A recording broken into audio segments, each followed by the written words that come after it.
So, my name is Jerry Yang, and I'm with the Chinese American Citizens Alliance Voices Uplifting Project here at the C.A.C.A. National Lodge headquarters in San Francisco. Today is September 5th at 5:45 p.m., and I'm here interviewing Qin Hui, the Executive Vice President of C.A.C.A. This conversation is being recorded for the purposes of our historical records pertaining to the national conventions. Please give your consent to this recording. You're just gonna say, My name is Qin Hui, and I consent to being recorded. all right, cool. Okay. So our first question is, what lodge are you from, and how long have you been a member of C.A.C.A.? I'm a member of the San Antonio Lodge, and I have been a member with the San Antonio Lodge since the late 1980s. So it's technically the first day of the convention. How are you feeling about the convention so far, and what are you most looking forward to? So this convention is a little different than our previous conventions in that this one we focus on the business side of things. Previous conventions we've had, days and an extra day, so delegates and non-delegates were able to spend time doing more social activities like sightseeing. But this one, because of the compressed schedule, we're doing all business.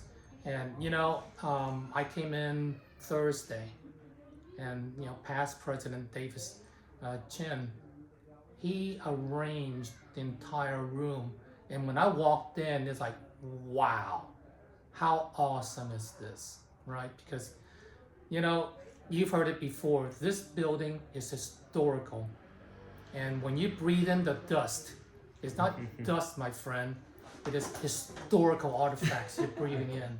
So I am enjoying this convention.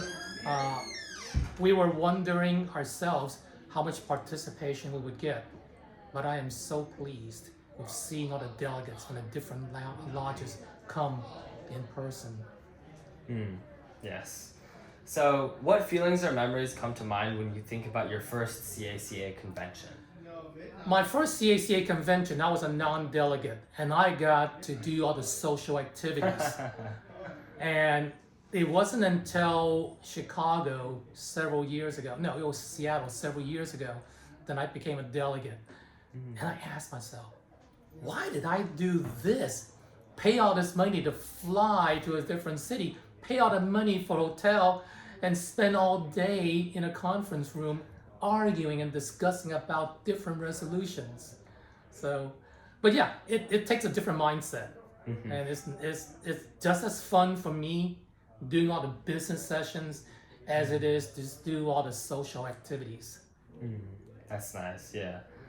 So I guess, why did you first decide to join C.A.C.A. and what motivates you to continue your involvement in coming to conventions? Yeah, so my introduction to C.A.C.A. was more about the social aspect of it. I had some good friends who said, hey Ken, why don't you come join us for dinner? We have a meeting and it's a free dinner. So I'm not gonna refuse a free dinner. And as I got more and more involved with the organization, I started to see, wait a minute, it's more just a social activity. But the one thing that made a difference for me was when one of the members told me, he says, Ken, do you know why C.A.C.A. exists? He's like, oh, I don't know, to do this? He says, no. C.A.C.A. is the oldest Chinese American advocacy group. And he says, it's the one organization he can count on that when the government knocks on his door at 4 a.m, that somebody will stand up for it. So for me, that clinched everything. It's like, I get it. And I understand why. These guys 130 years ago formed this organization. I understand why we have all these delegates and members around the country coming here, spending the time and discussing these important issues. So yeah, we are the last stand. We are the last line of defense for Chinese American civil rights, and we're gonna do that. Absolutely, yes. So, if you're a member of various nonprofit community organizations, what is it about the C.A.C.A. community and your involvement that stands apart from those other organizations? Oh, that's simple. I come here, and there are people that looks like me. They're here, right? We share a common cultural heritage. We share so much, and not just because we look alike, but we speak a common language. You know, we have friends and brothers and sisters that speak Toisan or Guangdong. You know, it's like, oh, it's crazy.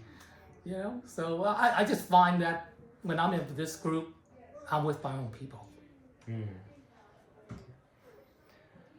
What historic or personal event do you credit for inspiring your involvement in C.A.C.A, in civil rights, in advocacy, or otherwise? Well, it goes back to that one member and what he told me, that we are, and he's counting on this organization to be that one organization that will stand up for Chinese Americans. And, you know, we sometimes take our rights for granted, but it only takes a tiny, tiny sliver of change that now puts us back as a second-class citizen.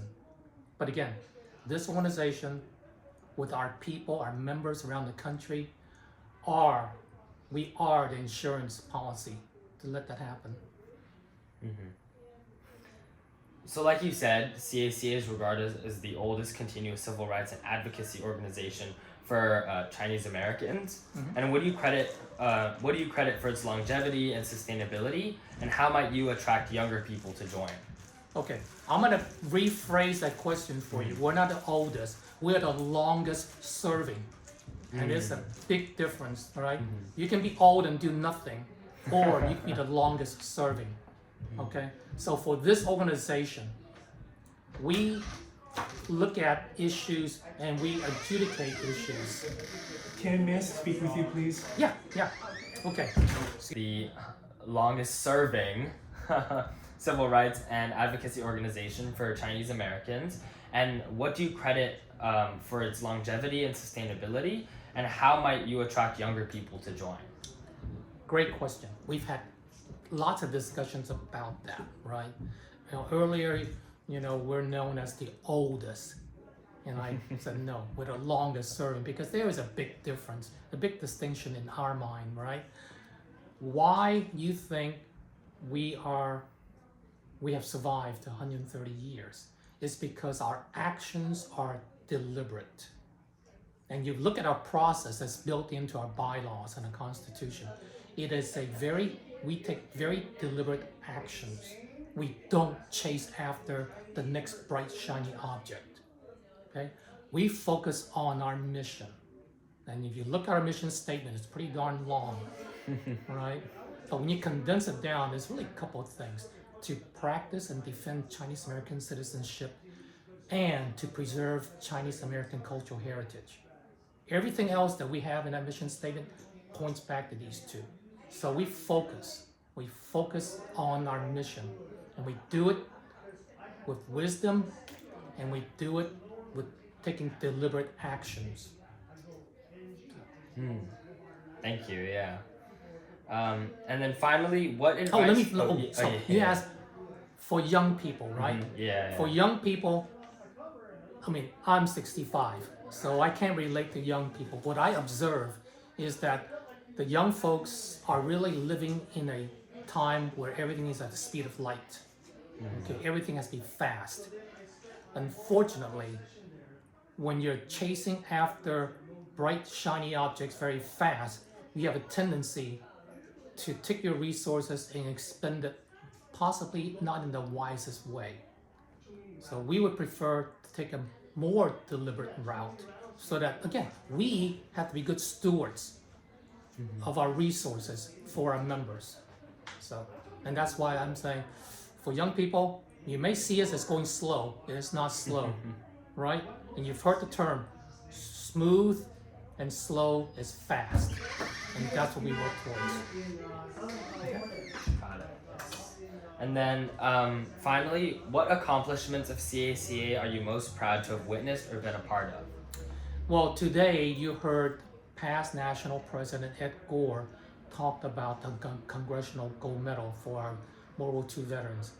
That was an amazing feat, all right? When you have 30, 40, Chinese Americans hitting the halls of Congress months after months after months. We're non-paid. We're not paid. We're there out of spending our own money to do that, and to see my brothers and sisters from the C.A.C.A doing that is amazing, right? It's uplifting. And because of that, you see that we have reinvigorated our legislative education program, because we want to bring the younger folks, the younger generation, teach them those skills that they can go and hit the halls of Congress when the need arises. Because frankly, a lot of our members are getting older, but they're not, but they're still just as wise, right? But we want to cultivate the next generation who's going to hit the halls of Congress with us. All right, sounds good. Well, thank you so much for the interview. Great, thank you. Appreciate it. Again, I appreciate you guys being here. Yeah, You know, no, we're